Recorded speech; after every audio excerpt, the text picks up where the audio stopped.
Buenas tardes, bienvenidos al espacio de Metodología y Estadística aplicada a la educación, correspondiente a la licenciatura en Gestión Educativa. Mi nombre es Ximena Villarreal y conmigo van a tener dicho espacio. Soy profesora de matemáticas, ¿sí? Y bueno, vamos a estar a disposición de lo que necesiten durante el transcurso del espacio. El programa comprende 4 unidades, ¿sí? La unidad 1 y la unidad 2 siempre la damos juntas, ¿sí? Así que de manera simultánea se van a ir dictando los contenidos. La unidad 3 son medidas de resumen, la 4 nociones elementales de probabilidad de inferencia estadística, ¿sí? Las 4 unidades se van a abordar en el dictado del espacio. Les comentamos cuáles son las aspiraciones que tenemos o cuáles son las competencias que nosotros pretendemos que alcancen una vez que haya finalizado este espacio. Que el alumno egresado de la carrera pueda diseñar e implementar proyectos de investigación socioeducativa y curricular que permitan diagnosticar, proponer alternativas e implementarlas en su ámbito laboral, ¿sí? Desempeñar con solvencia profesional la conducción de las instituciones educativas en el nivel macro y micro, ¿sí? Diseñar, ejecutar y evaluar programas y proyectos que permitan mejorar la calidad de la oferta educativa. Esos son los propósitos que nosotros pretendemos alcanzar con ustedes, digamos, una vez que haya finalizado el espacio. Comenzando a abordar, como les decía en un comienzo, las unidades 1 y 2, ¿sí? Con el dictado o la profundización de conceptos que les van a ser muy importantes para poder llevar a cabo este espacio. Primeramente, el trabajo estadístico, ¿sí? En una primera instancia, una vez que se haya detectado alguna situación problemática, cuestión que se pretende investigar, el primer paso es recolectar datos, ¿sí? Ahora, ¿de dónde vamos a recolectar nosotros esos datos? ¿A dónde vamos a recurrir para adquirir esos datos? Para eso tenemos que identificar la población, ¿sí? Vamos a definir entonces este concepto, población, que es muy importante para el trabajo estadístico una vez que yo ya haya detectado qué es lo que pretendo investigar o qué es lo que pretendo abordar, ¿sí? Con este trabajo. Población es un conjunto de individuos u objetos que comparten una característica en común, ¿sí? Esta población puede ser finita o puede ser infinita, entendiéndose como finito todo aquello que se puede contar, ¿sí? O como por ahí nosotros escuchamos la definición que cuando nosotros preguntamos qué les parece a ustedes que es finito, es algo que tiene fin, ¿sí? Es algo que se puede contar o listar. O infinita, es algo que, contradictorio a lo anterior, no existe o no está determinado un instrumento de medición de la población o no puede listarse, ¿sí? En el caso que la población sea muy grande, o sea, finita, muy grande o bien infinita, se trabaja con un subconjunto de esa población, ¿sí? Ese subconjunto se denomina muestra.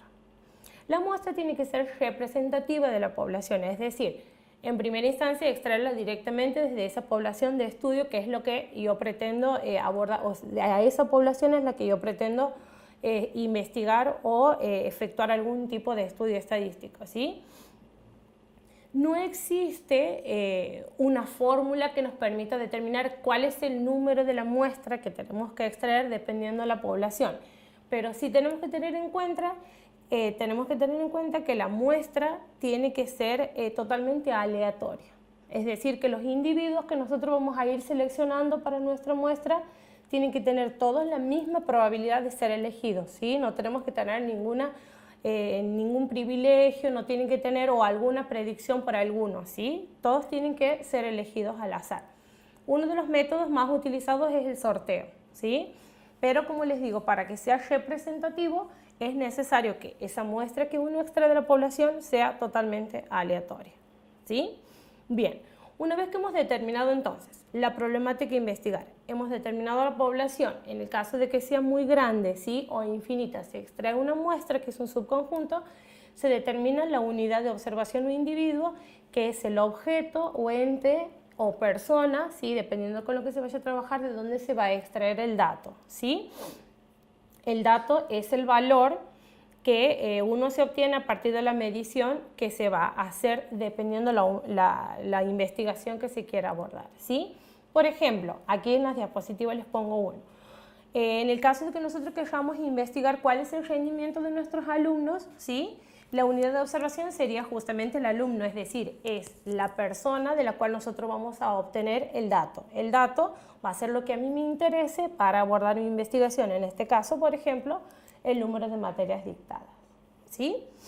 Entonces, teniendo en cuenta estos conceptos, nosotros ya hemos fijado la población o muestras, dependiendo con lo que ustedes quieran trabajar, se define la unidad o individuo con la que se va a trabajar también, y a ese individuo o unidad de observación se le fija una variable, ¿sí? Todo dependiendo del estudio estadístico que uno quiera abordar.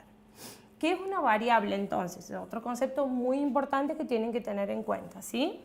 Es cualquier característica que varía de una unidad de muestreo a otro, ¿sí? Y que va tomando distintos valores, por eso que se denomina variable, ¿sí? Entonces, por ejemplo, el estado de salud de un alumno, el número de hermanos de cada alumno, altura de cada alumno, ¿sí? Y así cualquier característica que ustedes fijen en ese individuo que les sea útil para la observación. Esas características, ¿sí?, que se pueden medir o que se pueden contar en cada uno de los individuos y que van tomando distintos valores, ¿sí?, por eso se llama variable, es lo que se define como variable. Ahora, estas variables se pueden dividir en dos grupos grandes, ¿sí? Esto tienen que tener ustedes muy en cuenta. ¿Por qué? Porque dependiendo de la variable, ¿sí?, y dependiendo de la definición que uno haga de la variable, se va a abordar todo el trabajo, ¿sí? Cada una de sus variables tiene su tratamiento de la información, tiene su gráfico, tiene su tabla, tiene su organización de la información, ¿sí? Entonces, un paso muy importante del trabajo estadístico es, una vez que yo defina la variable, clasificarla correctamente, ¿sí?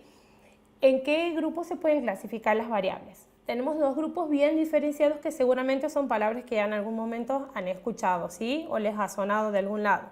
Cuantitativa y cualitativas, ¿sí? El prefijo cuanti hace referencia a cantidad, ¿sí? Es decir, que las variables cuantitativas son aquellas que se pueden expresar mediante una cantidad, un numerito, ¿sí? Ahora, por otro lado, tenemos las variables cualitativas. Las cualitativas, el prefijo quali hace referencia a cualidad, a calidad, a objetivo, ¿sí?, a adjetivo, lo que ustedes quieran, ¿sí? Entonces, son variables que pueden asumir cualidades. Dentro de las cuantitativas tenemos a su vez dos grupos grandes, que son las variables discretas y las variables continuas. Las variables discretas, ¿por qué se caracterizan? Primero porque toman valores que van de 0 a n, es decir, que son positivas, ¿sí? Arrancan desde 0 y pueden asumir cualquier cantidad siempre que sea positiva. Y además se caracteriza, ¿por qué? Porque toma siempre valores enteros, ¿sí? 0, 1, 2, 3, 4 y así sucesivamente. Además, se obtienen por un proceso de conteo, ¿sí? ¿Cuáles son los números que nosotros utilizamos para contar? Cualquier cantidad de objetos, las que ustedes quieran, ¿sí? Arrancamos siempre desde el 1, 2, 3, 4 en adelante, ¿sí? Siempre numeritos enteros. Esas variables, las que asuman ese tipo de valores, son las que se llaman cuantitativas discretas, ¿sí? Por ejemplo, cantidad de hermanos de un alumno, ¿sí? Nosotros siempre que investiguemos una variable que tenga que ver más que nada con cantidad de personas, sean padres, tutores, docentes, personal, ¿sí? Todo lo que tenga que ver con cantidad de personas siempre va a ser una variable discreta. ¿Por qué? Porque los valores asumidos siempre van a ser numeritos enteros, ¿sí? 1, 2, 3, 4, lo que fuera. Dentro de las variables cuantitativas también tenemos otro grupo que es el de las variables cuantitativas continuas, ¿sí? La variable cuantitativa continua, ¿por qué se caracteriza? Primero por tomar infinitos valores en un intervalo. Es decir, que si nosotros tomamos dos elementos de un intervalo, en el medio de esos dos elementos podemos encontrar infinitos valores. Es decir, que la variable cuantitativa continua se caracteriza por asumir no solamente valores enteros, sino también decimales, ¿sí? Por ejemplo, 2,5, 2,8, 3,7, ¿sí? no necesariamente enteros, sino que también puede asumir valores decimales. Además, son variables que se obtienen por un proceso de medición. ¿Cuáles son las características de algún individuo, por ejemplo, que nos pueda servir para una investigación que se puedan medir? Por ejemplo, peso, ¿sí? Eso es una variable cuantitativa continua. Estatura, la edad también se la obtiene por un proceso de medición de tiempo en años, en meses, en días, ¿sí? Todas aquellas características que puedan asumir este tipo de valores son las que se llaman variables cuantitativas continuas. Entonces, volviendo a esta clasificación general de las variables, ¿sí? Habíamos dicho que también podrían ser cualitativas, es decir, asumir categorías, adjetivos, cualidades. Dentro de este grupo también tenemos otras dos divisiones más, que son las cualitativas nominales y las cualitativas ordinales.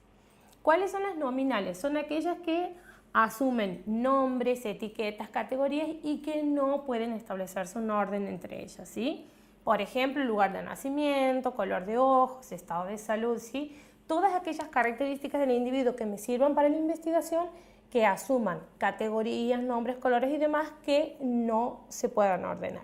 Ahora, si esas categorías sí se pueden ordenar entre ellas, se puede establecer una jerarquía o nivel, demás, se denominan variables cualitativas ordinales. Por ejemplo, nivel de instrucción de un alumno, posición de corredores en una carrera, en una maratón de lectura, ¿sí?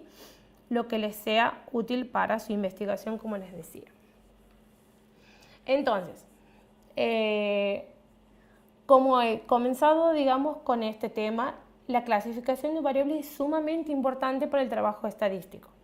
Repito, porque dependiendo de la clasificación de la variable, de la definición de la variable, es que va a depender el tratamiento de la información, ¿sí? Una variable cuantitativa discreta tiene su tabla, tiene su gráfico. Una continua tiene su tabla, tiene su gráfico totalmente distinta a la discreta, ¿sí? Entonces, en primera instancia, es sumamente importante que ustedes sepan clasificar correctamente la variable. Entonces, haciendo un cuadrito resumen, dependiendo nuestro trabajo de investigación, una vez que haya detectado una situación problemática o cuestión que uno quiere investigar, ¿sí? Ese es el trabajo, o a eso es la principal función del trabajo estadístico. Una vez que yo haya determinado esa cuestión, identifico cuál es la población de nuestro trabajo. Si esa población es infinita o es sumamente grande, lo que se hace es extraer una muestra representativa de dicha población, un subconjunto, ¿sí? Dentro de esa muestra yo identifico el individuo al cual le voy a determinar distintas variables que son características que posee dicho individuo, que van a variar de una unidad a otra, ¿sí? Que me van a servir para mi trabajo estadístico. Pasamos entonces a la etapa de recolección de datos. Ahora, ¿qué hacemos con esos datos? Esa información es necesaria que se la organice para que pueda brindarnos un resultado, para dar un resultado que le dé solución a una cuestión que se haya podido plantear al comienzo de este trabajo estadístico, ¿sí? ¿Cuál va a ser la forma de organizar la información estadística? Y teniendo en cuenta la variable. Vamos a ver en primera instancia para una variable cualitativa, sea nominal o sea ordinal, cuál es la forma de organizar la información. Todas las definiciones y demás se las van a ir haciendo en base a ejemplos, ¿sí? Que ustedes pueden ir observando aquí en las diapositivas. El primer ejemplo tenemos, en el año 2004 se examinaron 30 alumnos de un curso de una escuela primaria, ¿sí? En donde se denota su estado de salud con la letra S, sano, y con la letra E, enfermo. Entonces, el experimento de qué consta: tomar 30 alumnos, esa sería nuestra muestra, y preguntarle a cada uno de ellos su estado de salud. El primer alumno, como se puede observar aquí en la serie, ¿sí? El primer alumno ha dado la información de estar sano, entonces se anota sano. El segundo alumno, sano. El tercer alumno, enfermo. El cuarto alumno, enfermo. Y así sucesivamente hasta adquirir los datos de los 30 alumnos que van a formar nuestra muestra, ¿sí? Muy bien, la serie, así en bruto, sin ordenar, una vez que se ha extraído en primera instancia, es lo que se denomina serie simple de datos, ¿sí? Es una serie que está en bruto, todavía no se la ha ordenado. Pero, como sabemos, toda la información desordenada no nos va a dar, no nos va a permitir llegar a una conclusión de manera fácil. Entonces es necesario organizar esa información. Es por eso que la estadística nos brinda dos herramientas importantísimas para organizar los datos. Una son las tablas de distribución de frecuencias y la otra son los gráficos. Es más, para mostrar la información no es necesario tener muchos conocimientos de estadística. Si la tabla es sumamente sencilla o el gráfico es sumamente sencillo, uno puede mostrar los datos sin necesidad de tener muchos conocimientos, ¿sí? A cualquier tipo de población que uno quiera transmitir conclusiones o datos o algún trabajo estadístico que se quiera publicar, digamos. Entonces, volviendo al caso de las variables cualitativas, ¿sí? Nominales o ordinales, como decía hace rato, se utilizan las tablas estadísticas de simple entrada, ¿sí? En donde en primera instancia tenemos que determinar las categorías. Volviendo a nuestro ejemplo, comenzábamos diciendo que con una muestra de 30 alumnos habíamos determinado, ¿sí?, dos categorías. Primera, la variable estado de salud, ¿sí? Esa es la variable, es la característica que yo quiero investigar de mi muestra en este caso, ¿sí? La vamos a denotar siempre las variables con las últimas letras del abecedario, ¿sí? X, Y, Z, y siempre en mayúscula. Entonces, nuestra primera variable sería, la vamos a denotar también, es indicada aquí en la diapositiva, con la letra X, mayúscula, ¿sí?, como estado de salud de nuestros alumnos. Entonces, una vez que hemos extraído la serie simple de datos, pasamos a construir la tabla estadística, en donde vamos a ver distintas columnas que van a ir reflejando distintos resultados teniendo en cuenta las frecuencias, ¿sí? Entonces, tenemos en la primera columna el estado de salud de nuestros alumnos. ¿Cuántas categorías teníamos inicialmente? Dos, una para los sanos y otra para los enfermos, ¿sí? La segunda columna que tenemos, la frecuencia absoluta. Fíjense que tienen que tener muy en cuenta también la notación, ¿sí? Porque aquí inicialmente vemos dos tipos de frecuencia. Más adelante, por otras variables, vamos a ver otro tipo de frecuencia en donde vamos a tener otra notación distinta, ¿sí? Entonces ya vayan teniendo en cuenta cuál es la notación que vamos a utilizar para la frecuencia absoluta en este caso. Primeramente la denotamos como F sub I, ¿sí? Y se define la frecuencia absoluta como la cantidad de veces que se repite la categoría de una variable, ¿sí? Entonces, si mi variable era el estado de salud y una de las categorías era sano, entonces la frecuencia absoluta de la categoría sano consta en contar cuántas veces se repite esa categoría, ¿sí? Volviendo a nuestra serie simple, podemos observar que contando tenemos 1, 2, 3, 4, 5, 6, 7 y así sucesivamente hasta contar la cantidad de veces que se repite la letra S, digamos, ¿sí?, que es nuestra categoría sano. Serían 24 sanos. Obviamente, si tengo 30 alumnos en total, 6 van a ser los enfermos, ¿sí? Es decir, que tenemos 6 veces la repetición de la categoría enfermo, 6 veces se repite, digamos, la letra E, ¿sí? Esa es la frecuencia absoluta entonces. Es la cantidad de veces que se va repitiendo una categoría de la variable. La suma de las frecuencias absolutas siempre me tiene que dar el tamaño de la muestra o el tamaño de la población, dependiendo con lo que yo esté trabajando. Como en este caso estamos trabajando con una muestra de 30 alumnos, obviamente la suma de las frecuencias absolutas me tiene que dar 30, ¿sí? En la tercera columna, ¿qué tenemos? La frecuencia relativa. La notación es F sub RI, ¿sí? Todo minúscula, la letra F minúscula. Mayúscula vamos a utilizar para otro tipo de frecuencias, ¿sí? Entonces, tenemos F sub RI. La frecuencia relativa es la proporción de veces que se repite una categoría. Siempre asuman la palabra proporción como el cociente entre algo, ¿sí? Todo lo que haga referencia a la proporción en realidad está indicando división, cociente entre dos cantidades. ¿Entre qué cantidades? En este caso, entre la frecuencia absoluta de una categoría y el total, ¿sí? cada una de las frecuencias absolutas las tenemos que ir dividiendo por el total. En el caso de sano teníamos 24 sanos, lo vamos a dividir entre 30, eso me da 0,80. La categoría enfermo, la frecuencia absoluta es 6, dividido el total que es 30 me va a dar 0,20. Y así vamos haciendo. En este caso tenemos dos categorías, pero si tenemos categorías tenemos que ir dividiendo la frecuencia absoluta por el total, frecuencia absoluta por el total, y así sucesivamente. La suma de todas las frecuencias relativas me tiene que dar el entero, es decir, 1. ¿Sí? Entonces ese 0,80 que tenemos ahí en la primera celda, digamos, de la columna de las frecuencias relativas, es la proporción de sanos que tenemos de 30 alumnos, que sería 0,80. El 0,20 es la proporción de enfermos que tenemos de 30 alumnos. ¿Sí? Repito, la suma de las frecuencias relativas siempre me tiene que dar igual a 1. Y en la cuarta y última columna de este tipo de tablas tenemos el porcentaje.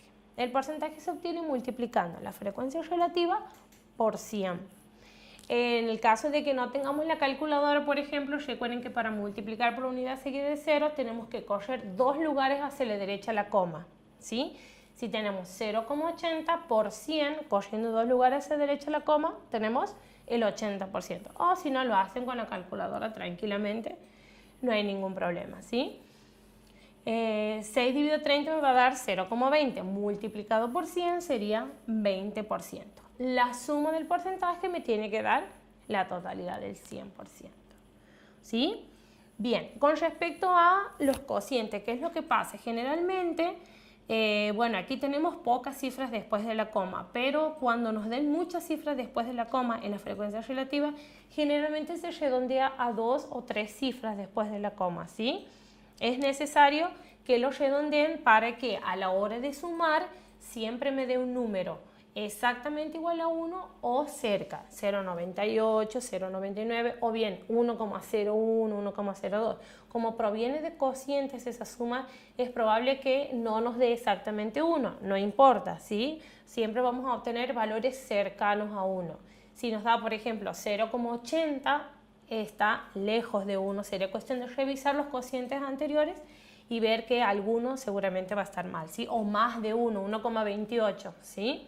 Siempre tiene que ser exactamente igual a 1 o resultados cercanos a 1. ¿Cuál es el gráfico correspondiente a las variables cualitativas? Tenemos dos. El primero es el gráfico de barras.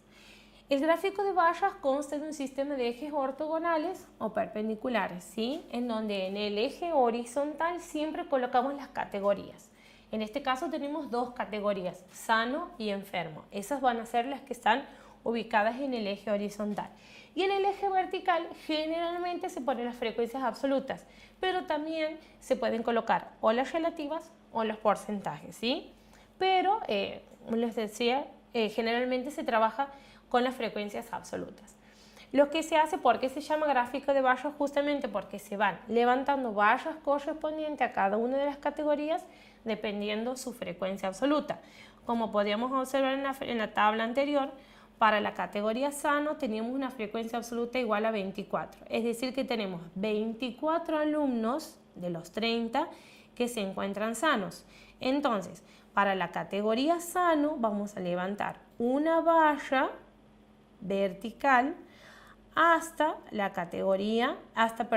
frecuencia igual a 24.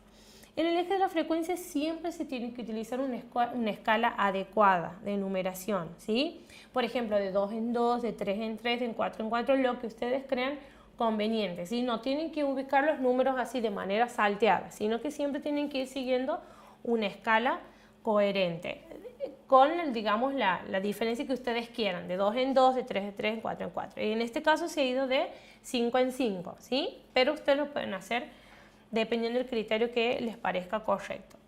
Se levanta una barra vertical hasta la frecuencia 24, ¿sí?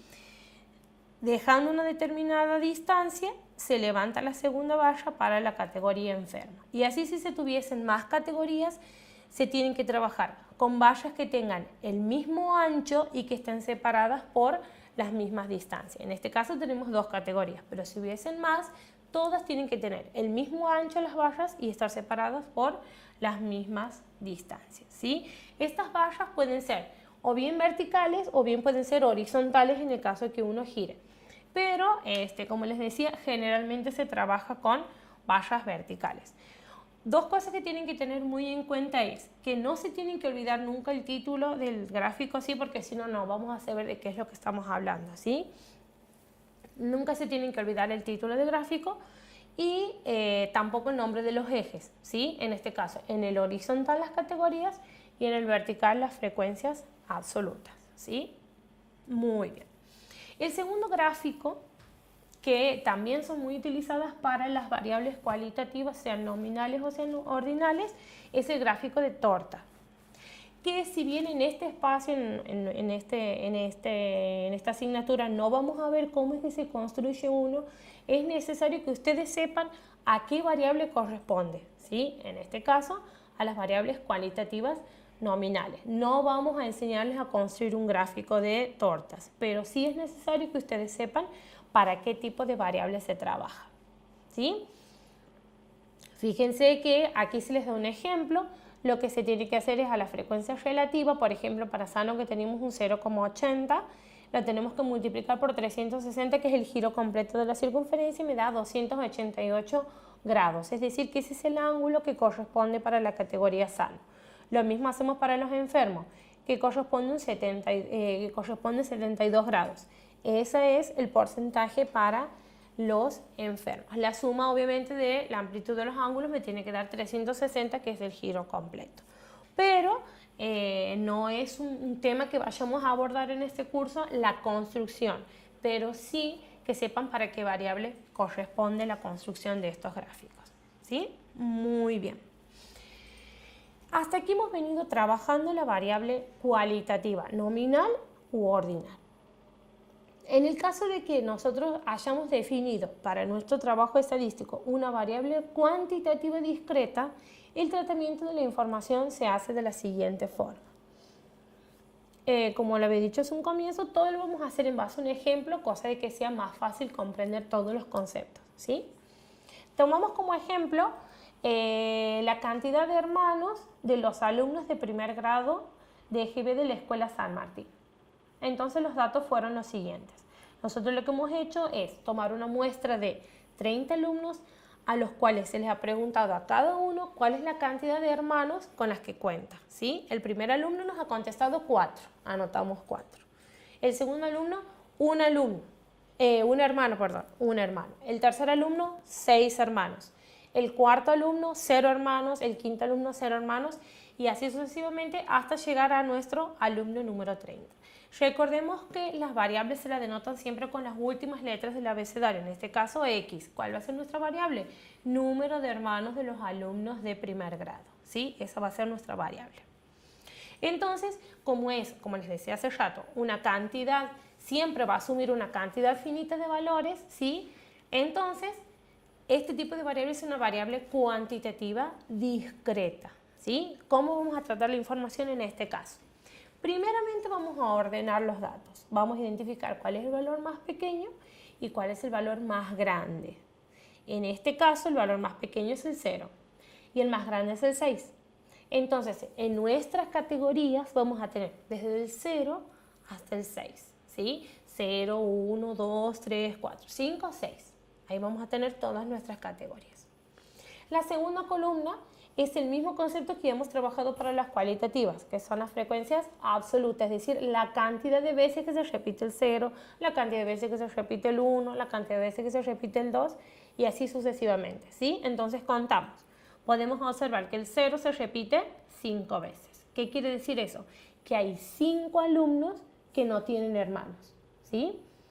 La categoría 1, ¿sí? Podemos observar que se repite 5 veces. ¿Qué quiere decir eso? Que hay 5 alumnos que tienen un hermano. La categoría 2 se repite 6 veces. Quiere decir que hay 6 alumnos que tienen 2 hermanos. Y así sucesivamente. La suma, obviamente, de toda la frecuencia absoluta me tiene que dar el tamaño de la muestra. Es decir, en este caso, 30 alumnos. No hay forma de equivocarse en la tabla porque todos los resultados tienen una única opción. En este caso, el de las frecuencias absolutas es el tamaño de la muestra. Si me da un número distinto a 30, algo he hecho mal, algún número me he olvidado, alguno he contado de más o alguno he contado de menos, ¿sí? Siempre me tiene que dar el número exacto de la muestra. Entonces, una vez que tenemos la segunda columna, vamos a la tercera columna. Yo las pongo en este orden, ¿sí? Si ustedes tienen otra preferencia para ordenar las columnas, no hay ningún problema. El tema es que estén todas y estén bien hechas, ¿sí? No importa el orden. La tercera columna es de las frecuencias relativas. F sub R habíamos dicho que la denotábamos. ¿Cómo la obteníamos? Dividiendo. Era la proporción que corresponde a esa categoría. Entonces, la obtenemos dividiendo la frecuencia absoluta por el total. Frecuencia absoluta por el total. Para el primer caso para el 0 tenemos 5 frecuencias absolutas. Entonces, hacemos 5 dividido 30, me da 0,17. 5 dividido 30, 0,17. Para 2, 6. 6 dividido 30, 0,20. Y así sucesivamente. La suma de la frecuencia relativa, ¿cuánto me tenía que dar? 1, el entero. O bien, cercano a 1, 0,98, 0,99. ¿Sí? En el caso de que no me dé 1 exactamente, pueden redondear. ¿Sí? Por ejemplo, si no me daba 1 con 0,17, podría haber puesto 0,18 o el 0,20, 0,21 y así me voy acercando al entero que es 1. Eso por un lado. Insisto, no hay forma tampoco de equivocarse. ¿Por qué? Porque sí o sí la suma me tiene que dar 1. Entonces, si la suma de todo me da 1, es indicio de que hemos hecho bien la tabla, ¿sí? Si no, algo tienen que ver que se han equivocado porque si no me da 1 cercano a 1, algo está mal. Las acumuladas. Esta es la tercera frecuencia que aparece aquí. A diferencia, fíjense, de la notación, aquí utilizamos una F mayúscula. Eso da indicio de que vamos a acumular datos. Las anteriores son frecuencias absolutas y frecuencias relativas. Y A con mayúscula denotamos la frecuencia acumulada. ¿Qué es lo que hace la frecuencia acumulada? Primero les explico cómo se la calcula. Si nosotros vamos a acumular frecuencias absolutas, en la primera celda repetimos el primer valor de la frecuencia absoluta, que en este caso es 5. ¿Sí? Ahí está marcadito con rojo. Entonces, a ese valor 5 le vamos a sumar la frecuencia que sigue. ¿Cuál es la frecuencia que sigue? 5. Entonces decimos 5 más 5 me da 10. Ahora a este 10 le sumamos la frecuencia absoluta que sigue, que es 6. ¿Sí? Entonces 10 más 6 me va a dar 16. A 16 le sumamos la frecuencia absoluta que sigue, que es 3. 16 más 3 me da 19. 19 más 4, 23, más 3 me da 26 y más 4 me da 30. Esa es la forma de obtener la frecuencia absoluta. Ahora, ¿para qué se utiliza la frecuencia absoluta? ¿Cuál es la función de la frecuencia absoluta? De la frecuencia acumulada. Como su palabra lo indica, lo que hace es acumular datos hasta un determinado tope, ¿sí? Y de ahí observamos y analizamos todos los datos que tenemos hacia atrás. Por ejemplo, si nosotros vamos a la frecuencia acumulada correspondiente al 2, ¿sí? Es 16. ¿Qué quiere decir este 16? Que de mis 30 alumnos hay 16 alumnos que tienen 2 hermanos, un hermano o 0, ¿sí? Acumulo hasta el 2 y de ahí observo la cantidad de alumnos que tengo para atrás, ¿sí? Por ejemplo, para el 23 es correspondiente al 4, ¿sí? ¿Qué quiere decir estos 23?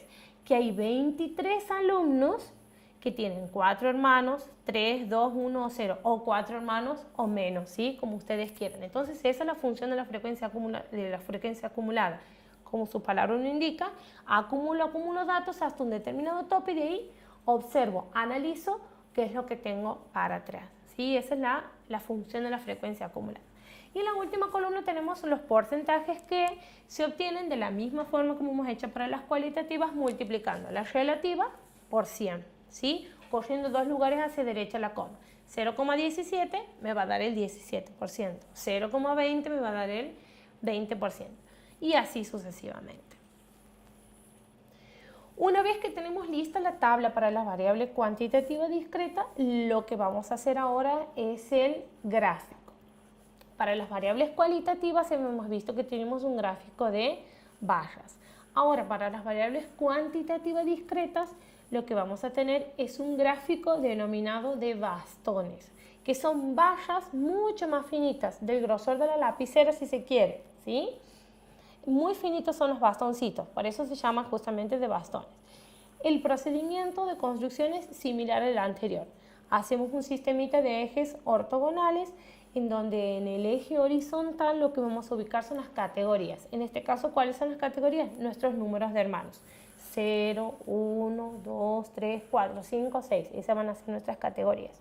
Y vamos a ir levantando bastones hasta la frecuencia absoluta que le corresponda a cada una de las categorías. Por ejemplo, para la categoría 0 corresponde a la frecuencia absoluta 5. Quería decir que había 5 alumnos que no tienen hermanos. Entonces, vamos a levantar para el valor 0 un bastón hasta la frecuencia 5. Para la categoría 1, fíjense que tenemos frecuencia también 5. Vamos a levantar un bastoncito hasta el 5. Para la categoría 2, tenemos una frecuencia también 6, ¿sí? Entonces vamos a levantar un bastón hasta la frecuencia absoluta 6. Y así sucesivamente hasta terminar con todas las categorías. Aquí tampoco se tienen que olvidar de el título del gráfico, ¿sí? Para saber a qué nos estamos refiriendo, eso sí es importante, y cuál es el nombre de los ejes. En este caso hemos ubicado las frecuencias absolutas, pero como decíamos hace rato, también se pueden ubicar porcentajes o frecuencias relativas, no así acumuladas porque eso corresponden a otro tipo de gráfico que no los vamos a ver, ¿sí? Pero con que trabajen con las frecuencias absolutas en el gráfico está perfectamente bien. Es más, los gráficos no es necesario utilizar la tabla, es más, podemos hacer una presentación de algún tipo de trabajo o alguna investigación que ustedes quieran poner en común a alguna población determinada, ¿sí? Utilizando el gráfico nada más, ¿sí? Brindar la información, las conclusiones que ustedes quieran compartir desde un gráfico sin necesidad de la tabla, o al revés, trabajar con la tabla sin trabajar el gráfico. Ahí en este cuadrito que tienen al costado tienen distintas interpretaciones. Por ejemplo, el número 6 en la columna de la frecuencia absoluta significa que hay 6 alumnos que tienen 2 hermanos, ¿sí? El 19 en la columna de las frecuencias acumuladas significa que hay 19 alumnos que tienen 3 hermanos o menos. Esa era la función de la frecuencia acumulada. El número 20 en la columna de los porcentajes indica que el 20% de los alumnos tienen 2 hermanos. Y así sucesivamente pues, se pueden ir haciendo distintas interpretaciones a partir del gráfico. En la próxima clase lo que vamos a abordar es el tratamiento de la información cuando la variable es cuantitativa continua. Muchas gracias.